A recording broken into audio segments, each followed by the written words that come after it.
And now I request Professor Rama Pappu for keynote address. Professor Rama Pappu, internationally known philosopher and scholar.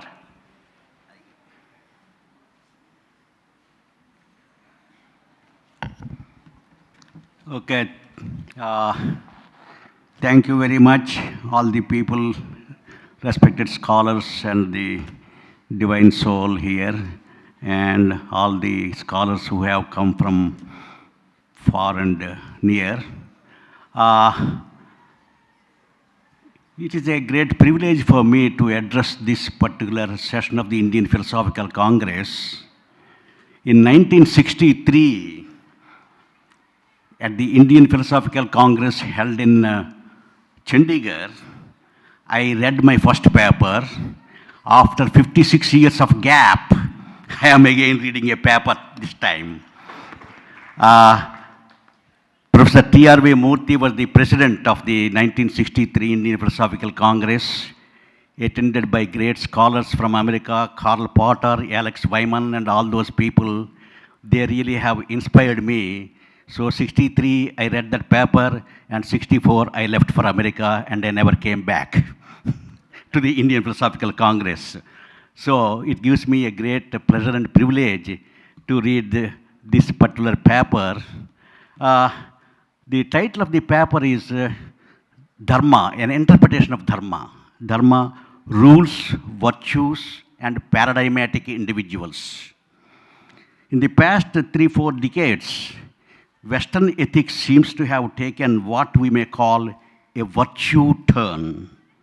In 1981, Professor Elizabeth Anscombe has published a very influential paper entitled Modern Moral Philosophy, where she criticizes that modern moral philosophers have developed a legalistic model of ethics which revolve around the concepts of duty or obligation to answer the questions, what ought we to do, and suggests that moral philosophers should instead adopt the Greek Aristotelian conception of virtue, which has its source in the idea of human flourishing. The virtue turn that Professor Anscombe has launched is variously described as a shift from quandary ethics to an ethics of virtue. Edmund Pincoff says that. From Nietzscheanism to Aristotelianism, Alistair McIntyre talked about that. Ethics of duty to ethics of aspiration, Lon Fuller and Richard Taylor, etc., they coined that way.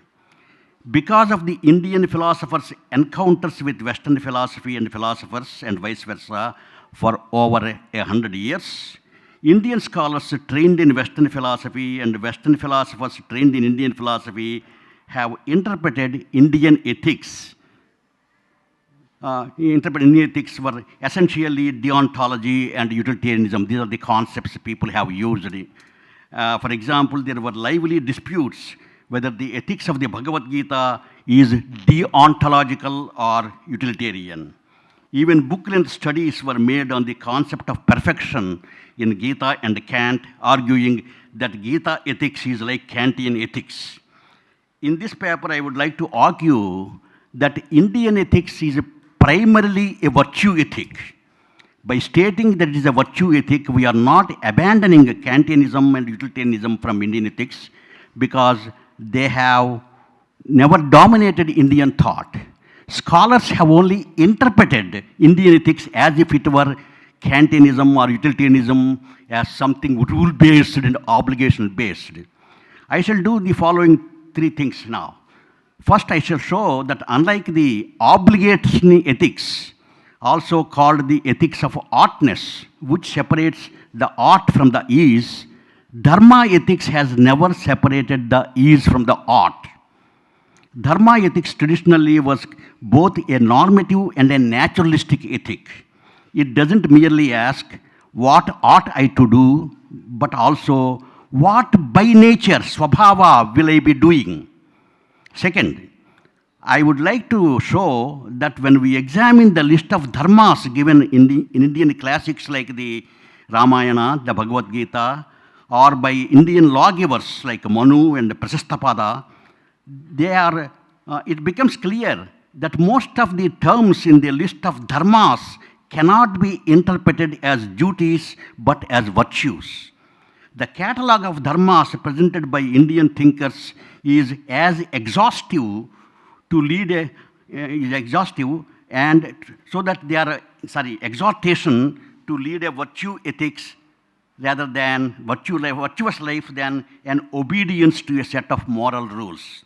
Third, Hindu texts and Hindu lawgivers recognize that an important source of dharma is conduct of the dharmic individuals, Mahatma, Dharmaraja, and so on. Dharma, in other words, is embodied in paradigmatic individuals like Sri Rama or Gandhi. They are the sources of dharma, not because they have commanded us to do, not our moral duties, not because they have promulgated moral rules. They are sources of dharma because they have lived a virtuous life and have set an example for others to emulate. Indian ethics revolves, this is part one, revolves around Purusharthas, of which Dharma is the most important Purushartha. The Purusharthas, or the human aims, are set to be four in number. All of you know that, Dharma, Artha, Velta, and Kama, and Moksha. And though for purposes of classification, Dharma looks like looks like the other Purusharthas, it is in fact given a much higher status than the rest. The other Purusharthas have been subsumed under Dharma, for the Indian thinkers maintain that Artha, Moksha, etc. are also dharmas. That is, there is the Artha Dharma and Moksha Dharma also, implying thereby that Dharma as is the key concept around which everything revolves, Indian ethics revolves. As a concept, Dharma signifies religion, law, morality, equity, usage, custom, tradition, merit, virtue, righteousness, justice, propriety, disposition, essential property or attribute, resemblance, devotion to duty, etc., etc. There is no concept in the world which has so many meanings. Dharma is pregnant with so many of these meanings. Despite the myriad meanings of Dharma, there is the central meaning, which is that it is an eternal law. The important thing to note here is that it is a law, but as a law, it is both the natural law and a moral law. Dharma is both descriptive and prescriptive. It is an is and an ought. In order to explain how the is-ought distinction collapses in the Indian thought, I shall explain 5 conceptions of Dharma. First, Dharma is a kind of a cosmic impersonal law. As a cosmic impersonal law, Dharma is derived from the Vedic concept of Ruta. Ruta literally means the course of things. The Vedic Indians understood Ruta as the principle of harmony and orderliness of the universe, but they also gave it as a moral status. For example, in the language of the Vedic Indians, to say the Ruta of water is to flow downwards means not only that it is a law of nature, but it's also right, morally right for water to flow downwards, in other words. Dharma as a conceptual successor to Ruta not only retained the full meanings of the word Ruta, but also acquired additional meanings in the course of history. B. Dharma as a law of nature. When used to connote laws of nature, Dharma refers to the whole spectrum of natural laws and include what necessarily happens, what regularly happens, and even what ought to happen. C. Dharma as an essential property or disposition. Dharma also means the nature of a thing. By nature of a thing, we may mean either A, its essential property, or B, disposition or swabhava, depending on whether we are referring to inanimate or animate objects. Thus, when we say that the dharma of a river is to flow downwards, pravaha dharma, we are attributing an essential property to the river. Likewise, when it is said that the Kshatriya dharma is to fight for and protect the people, we are stating that Kshatriyas are disposed to temperamentally suited to fight and protect and so on. There is always this one. Dharma is a social norm. Dharma is a social norm which includes all the rules which govern an individual's life in society, like the moral, legal, customary, traditional, religion, and even rules of etiquette and propriety.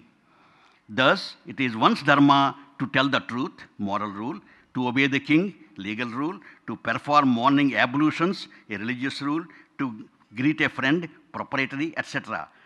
Though social rules are primarily prescriptive, there is a descriptive element to them. When we say, for example, that the dharma of a Kshatriya clan is to fight, or that the dharma of a Grihastha is to be hospitable to guests, dharma is used in the sense of what is recognized as one's dharma, which is a descriptive meaning to the term dharma. Fifth, dharma is a duty or obligation. A common use of dharma is in the context of duty or obligation. Duties and obligations arise out of rules and roles people play. We have a duty, for example, to keep our promises because there is a moral rule that everyone ought to keep his or her promises. It should also be noted here that dharma refers not only to rules but also to duties which arise from rules. Okay, rules create duties, sometimes directly and sometimes indirectly. Indirectly, rules create duties via roles. Duties arising out of positions like trust, like a judge, dharma mahamatra, or out of recognized social roles like that of a father or a mother, pitru-dharma, matru-dharma, etc., are of this nature. Obligations, on the other hand, are created or incurred voluntarily by individuals. Okay. We assume or get into a pre-existing social rule. From the above analysis, it is clear that unlike the duty ethic or moral ouughtness of Western ethic, dharma has built into it a naturalistic element. As applied to human beings, it translates into the nature of a person and the moral psychology of humans, and it is clear that naturalism, which includes dispositions, samskaras, or attitudes, etc., play a very important role in virtue ethics. From the above discussion, it becomes clear that dharma is more than pure moral ouughtness, and therefore it cannot be identified with a normative ethic answering questions, what ought I to do? Next section. In this section, I shall discuss why dharma should be interpreted as virtue. I have stated earlier that Purusharthas are the foundations for Indian ethics. Purusharthas are the aims of humans, are traditionally considered to be four, namely dharma, artha, kama. Purusharthas are not duties, and therefore the doctrine of Purusharthas should not be interpreted as an ethic of duty or an obligation. In fact, any interpretation of Purushartha as duties leads us to some interesting conclusions. For example, if Purusharthas are duties, then dharma being a Purushartha, we have a duty to discharge our duties. Right? And likewise, the state of moksha is traditionally considered to be a state beyond dharma, beyond duties. So, if moksha is said to be one of our duties, we then have a duty to go beyond duties.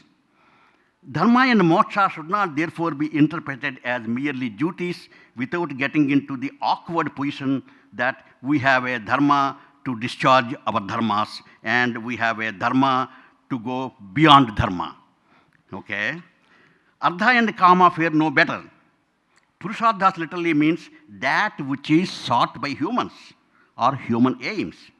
The expression human aim may mean what is in fact humans aim at or what humans ought to aim at. This ambiguity led Karl Popper in a very influential paper to translate Purusharthas as attitudes, orientations, capacities for doing things in a certain way, not as duties or obligations, Purusharthas, he says, I don't see what else these terms Purusharthas can mean if they don't refer to attitudes. They don't refer to states in any commonly recognized sense of the term. States are the sorts of things people are in, and one is never in a state of artha rather than kama instead of Instead, he takes ardha attitudes towards some things in the environment and kama attitudes towards other things. They don't refer to objects or class of objects or relations or classes of relations. They are aims of life, I conclude, says Karl Popper, just in the sense that they represent capacities for taking things in a certain way. This is what I have in mind in calling them attitudes. Even if we don't accept Potter's translation of Purusharthas as human attitudes and keep the traditional meaning human aim, the vocabulary of aim and attitude share many characteristics. Both are sometimes known behavioristically. We come to know what a person's aim or attitude is by what he or she tells us and by what they do. People have, develop, adopt, or give up aims and attitudes. A's aim to become rich is a consequence of his miserly attitude to money, and B's friendly attitude to his mother-in-law is a consequence of his aim to get her estate. Linguistically, we can say, what is A's attitude to or towards B, and not what is A's aim to be, but we can say, what is A's aim in doing B. Anyway, I will omit some of this more technical stuff, which I have written here. Like the Greek ethics, Indian texts also list a number of virtues. As early as the Taittiriya Upanishad, a convocation address by the teacher, having taught the Veda to the student, exhorts him as follows: speak the truth, follow the Dharma, all those, be one to whom the mother and fathers are gods, and so on. One should give with faith, and so on.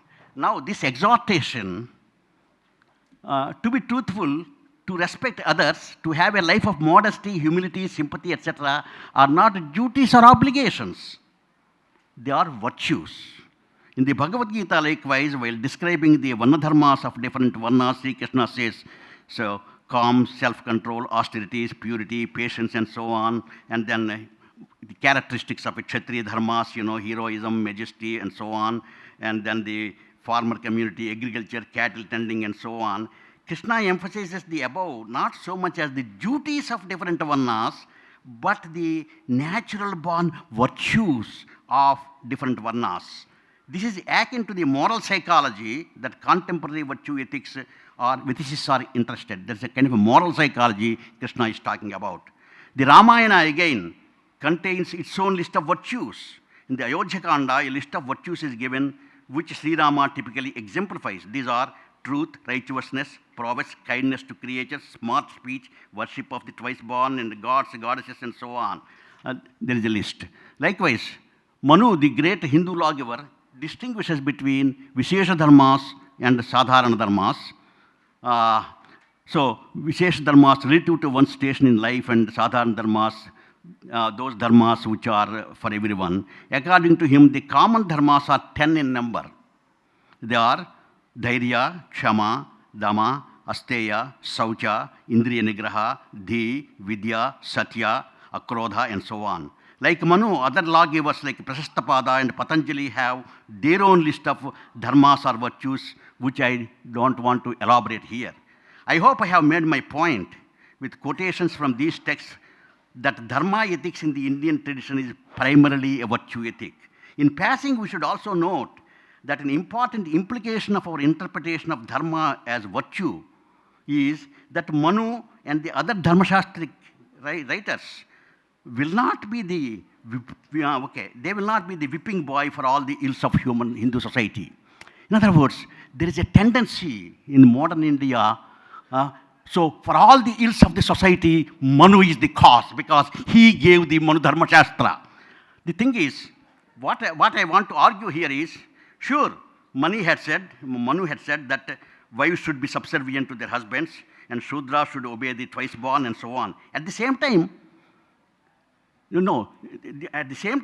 Manu's list of virtues contain pursuit of wisdom, development of self-restraint, and so on and so on. He has given a long list of virtues. Why are we not violating all the virtues that Manu has given? Why pick up one or two sentences from Manu Dharma Shastra and then say Manu is the cause of all the ills in the modern society. Also, Manu Dharma Shastra is not like an Indian constitution. It is a Dharma Shastra. Dharma Shastra means Manu has compiled lots of things, which are going around in his time, and then tried to codify them. See, when we think of laws of Manu, the word law is a mistake. It's a Manu Dharma. So people generally tend to mistake, it is like the Indian constitution Manu has given, therefore, because we all have an obligation to obey the Indian constitution and all these problems, everybody was following Manu. That's nonsense. Anyway, once I have elaborated, why Manu should not be the whipping boy for all the, in a Manu seminar in New York, why he should not be blamed, because the whole concept of a law and Manu's laws and duties, obligations, no. Rather, even some of those characteristic issues, they say the woman should not be given freedom. That is not so much of a duty, but you have to interpret it as, say, a woman, for example, a virtuous woman is defined as one who obeys the husband, who takes care of the children, and so on and so forth. That is the way, not that there is something, obligation, which is imposed on the society. Anyway, so is Dharma then a virtue ethic or a duty ethic? We may use it as both, though Dharma is primarily a virtue ethic. A virtue ethic need not necessarily reject rights, rules, duties, and obligations. Take, for example, self-restraint as a virtue. A virtuous person who practices self-restraint may adopt a brahmacharya or sexual abstinence as a rule. On the other hand, the non-virtuous persons may also follow the path of brahmacharya. When he does so, he doesn't become a virtuous person. In other words, virtuous persons follow that one. So by following a rule, you don't become a virtuous person, but virtuous persons may follow certain rules and obligations. Okay. The last paragraph, the last one is, just as there is no single English expression which connotes the virtuous person, we use different words like a saint, a hero, a moral exemplar, a paradigmatic individual, or simply a good person. In India also, the virtuous persons are referred to as Shrestha, like Dharmaraja, Dharmatma, Mahatma, Mahajana, and Uttama Purusha, etc., all refer to virtuous persons. Other virtuous persons are referred to by particular virtues of which they are an embodiment of, like Karunamayi, a Dayamaya, that is a compassionate person. A Dharmatma or a Mahatma is not merely one who is a virtuous person, but he is also a source of Dharma. Manu recognizes 4 sources of Dharma, namely the Vedas, the Shruti, and Smriti traditions, Sadachara, or the conduct of the virtuous men, and Atmasuddhi, or conscience. Likewise, some Western traditions where virtue conduct is said to consist of what virtuous persons do, in the Indian tradition, a number of sources of virtuous conduct are recognized, which include the conduct of a virtuous person. Who then is a virtuous person? How do we identify him? A virtuous person, it may be said, is one who does virtuous acts, dharma karmas. He has virtuous dispositions, samskaras, has a virtuous self, dharmatma.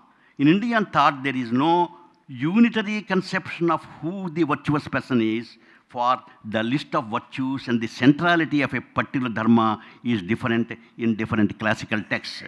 Before we proceed further, we should make it clear that a virtuous person or a dharma exemplar should not be identified with sannyasin. A totally renounced person, an extreme sannyasin, is beyond virtue, beyond good and evil. He doesn't present us, the sannyasin doesn't present us with a way of life as to how we should live, rather how we can escape from life altogether. Sannyasin doesn't present me a kind of a model of life, It is how to escape from life. A sannyasin doesn't inspire us to lead a life of dharma. On the other hand, for one who leads the life of a dharma, the very presence of a sannyasin makes us feel very uncomfortable. Okay. Anyway, Sadachara are the conduct of virtuous persons an important source of dharma in Indian ethics. How are virtuous persons a source of dharma? They are not the source of dharma by prescribing vidhi or prohibiting nisheda, a course of conduct. They don't tell you. Nor do they legislate a set of rules which everyone must follow for deontological or utilitarian reasons. Virtuous persons set standards of conduct. In the Hindu tradition, where the tradition is believed to be eternal, Sanatana, virtuous persons never claimed to set new standards. Virtuous persons as standard bearers of dharma try to interpret dharma where it is vague, A, show dharma where it is not evident, C, reinvent dharma where it is outmoded, and D, apply dharma to particular situations in creative ways. For practical purposes, however, the paradigmatic individuals are setting new standards, though their appeal to the Sanatana Dharma is due to their modesty. What do we judge a person, however great, if he declares to the world, I am the wisest and the best, and I am setting new standards for all of you guys to follow? Right? So they never said that one. I shall here identify and briefly discuss three main conceptions of paradigmatic individuals in Indian thought. These are the conceptions of A perfect individual in the Bhagavad Gita description, 2, the epic hero Rama, and C, a modern saint Mahatma Gandhi. The notions of key paradigms which these individuals represent are A, in the Bhagavad Gita, a virtuous life as a life of desirelessness in the Gita. B, virtuous life as putting one's heart into what is one's dharma and doing one's duty cheerfully, that is Sri Rama. And C, virtuous life as a life of truth, pursuing the truth and non-violence. Bhagavad Gita. Bhagavad Gita doesn't question the tradition, but it interprets the tradition by stating that it contains the essence of the Upanishads. In so summarizing its essence, it propounds a new conception of perfection. The moral exemplar, Purushottama, in the Bhagavad Gita is a desireless person. That this is a new notion of virtue will be clear if we compare this notion of perfection with the Vedic and Upanishadic thought. The moral exemplar in the Bhagavad Gita is variously described as one who is free from wishes, whose undertakings are free from desires and purposes, who is not attached to objects of senses nor actions. He is indifferent to success and failure. He neither delights nor loathes, neither grieves nor craves for anything, and neither rejoices on attaining the pleasant nor repines on attaining the unpleasant. He has the same mental outlook to foe and friend and to honor and disgrace. His supreme self remains concentrated in absorption, and his mind is tranquil as a lamp stationed in a windless place flickers not. That is the conception of a moral exemplar in the Bhagavad Gita. Now let's go to Ramayana. This is the second moral paradigm I chose. Like the Bhagavad Gita, Sri Rama also doesn't question the eternal dharma. In fact, he is said to personify it. But his attitudes in the performance of what is his dharma is different from the spirit of the Bhagavad Gita. Instead of taking a cold, unemotional attitude, which the Gita's conception of paradigmatic individuals implies sometimes, Rama puts his heart in doing what is his dharma. You can do their dharma, but how do you do that one? Put your heart into doing that one. That is what makes Rama great. He maintains his cheerfulness even when his expectations according to dharma are frustrated. There is an expectation on the part of Rama that he will become the king, but they are frustrated, but still he puts on the same cheerful face. Okay? As per dharma, Rama had the expectation that he would succeed Dasharatha to the throne, but when his father had ordered his exile to keep the promise he had made to Rama's stepmother, Rama did not forsake his cheerfulness. He is following his dharma. Rama as a moral hero is one who rises above the conflict between duty and inclination by inclining always with a smile to do what is his duty. One also notices in Indian thought a unique virtue that paradigmatic individuals have, namely their beauty or physical excellence. This is very much similar to Aristotle, you know. For example, we tend to describe a virtuous man, he not be handsome guy, you know. In Ramayana, it emphasizes, you know, so many descriptions of how handsome Rama is, how beautiful Sita is, and so on. There are all the paradigmic. So don't neglect the body. Don't neglect the beauty, you know, of the beauty of the body and so on. That is also a virtue. These Greek virtues. Greek virtues include, for example, the person who is good. A good person is one who has a nice body, healthy body, and so on. You know, the Greek virtues also. So likewise, in the Ramayana, not only Rama's virtues, moral virtues, but also his physical virtues are emphasized. He is described a Mahabahu, having long arms, Vipulamshaha, or broad-shouldered, Pratapavan, majestic, Suchi, or clean, etc., etc. Okay, next, the last is Mahatma Gandhi. The very title Mahatma given to M.K. Gandhi means that he is a great soul, a paradigmatic individual. Now, who gave that one? There is a controversy. Some people say it's a Tagore, but other people say no, he's not Tagore, and so on. Anyway, he's a Mahatma by common parlance. Gandhi's source book in ethics is the Bhagavad Gita and Ramayana, and Rama, who is his moral exemplar. So that one moral exemplar following another moral exemplar, Rama. Gandhi considered himself to be a Sanatanist or a traditionalist, but in his interpretation of the Hindu tradition, he was the most radical. Thus, Gandhi reinterpreted traditional notions like Satya and Ahimsa and Tapas and gave them new meanings. For example, a saint in Indian tradition is popularly known as a recluse. Gandhi showed by precept and example that one need not retire from the world in his search for truth. Likewise, there is nothing in Indian tradition which associates pursuit of truth with breaking unjust laws. But Gandhi somehow found his revolutionary ideas of civil disobedience in ancient Indian lore.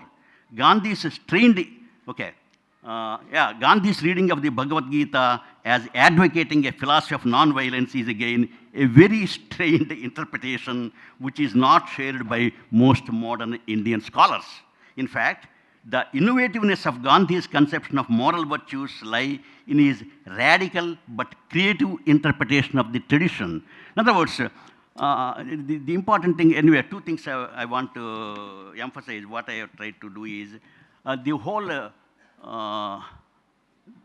of Dharma ethics, you know, we should not think of it as a kind of a duties and obligations on which I did a lot of work. Rather, it should be interpreted as a kind of a Dharma ethics, essentially virtue ethics, you know. So most of the Indian legal treatises we should consider as asking us to promote virtue, live a virtuous life, you know, promote virtue. And how do you promote virtue? For example, by doing this, if, for example, you are not kind by nature. In that case, by doing kind acts, you become a kind person. And then you become, likewise, you know, there is always a need for practice.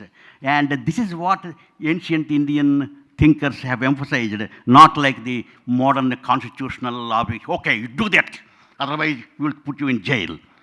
No, that's not the way the moral philosophy has worked in the past, you know. That's why it's very, very important, for example, we should think of the ancient legal texts and the ancient dharmas as a kind of a live a virtuous life, they say. These are the list of virtues which you have to follow, okay? And also, it's a kind of a misinterpretation to think that Dharma Shastras are legal treatises in the same way in which the Indian constitution is a legal system. So, Manu is no Ambedkar, okay? Because they are operating on different realms. Dharma Shastras have nothing to do with the way modern Indian, not only Indian, modern legal systems function. There's a lot more interpretation we have to give. Think of that in a different light. Okay. Anyway, this sort of things I want to share with you. And thanks to Paneer Selvam, he didn't give me much time. This paper I wrote a long time ago and presented somewhere in New York once. So this came in handy. So this is, I have plagiarized myself, you know. Okay, I didn't have much time. He gave me only 72 hours time. And anyway, I hope you, this made you, I'll be happy if this makes you think in a different direction about the concepts of Dharma. Thank you very much.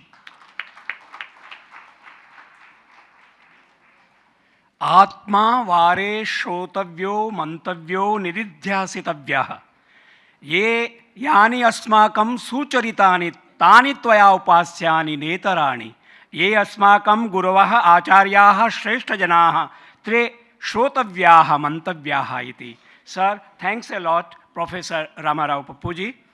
And now, before we ask and request Professor Pandit Selvam for the vote of thanks, धन्यवाद ज्ञापन विधेः पूर्वम अहम कानिचित उद्घोषणानि करोमि. Most revered and respected His Holiness Shri Ganudadaji, our most respected Professor S.R. Bhatt, who is the guiding spirit in all our academic activities, our President Professor Tiwari ji, respected Professor Rama Pappu garu, Vasant Bhai, and the delegates from different parts of the country and different parts of the world, no doubt.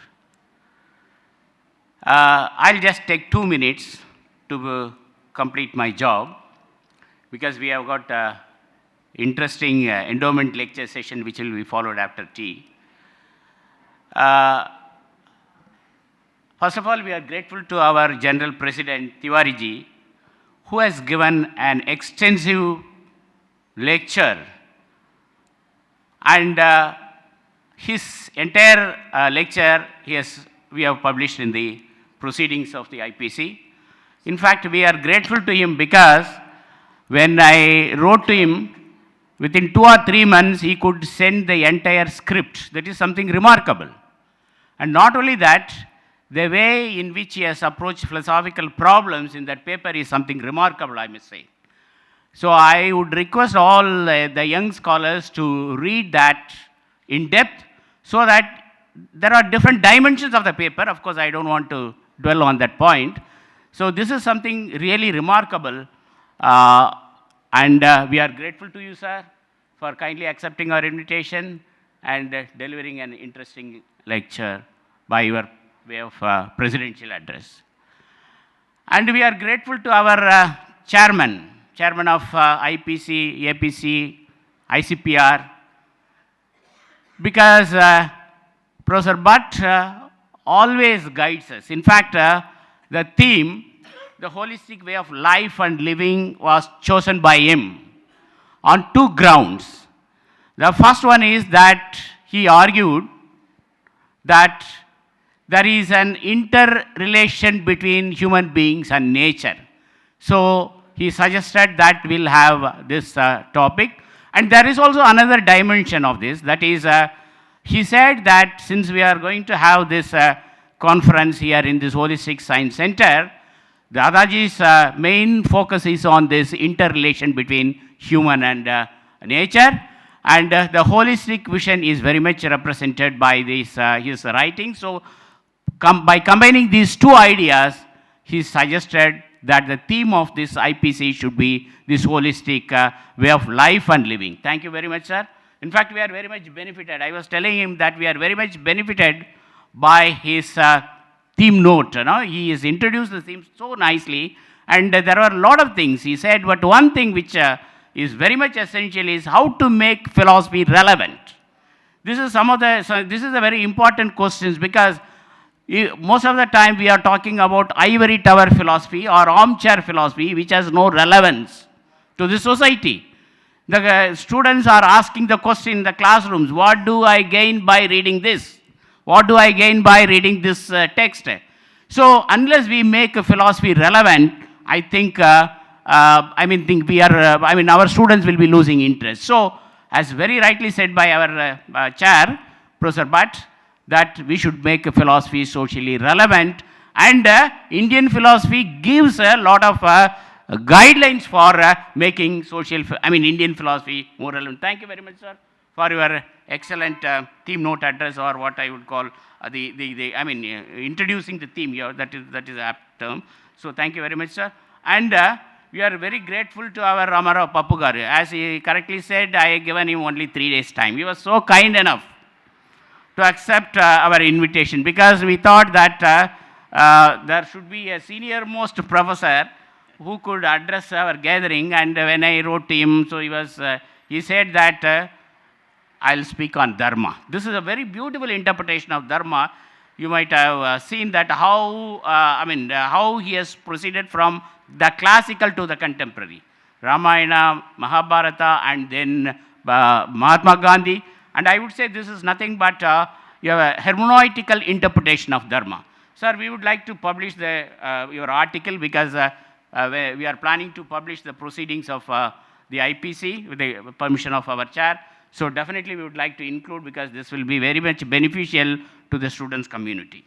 And of course, we are grateful to our good friend, my good friend I would say, because we are very close, Vasant Bhai, who is mainly instrumental in making this program.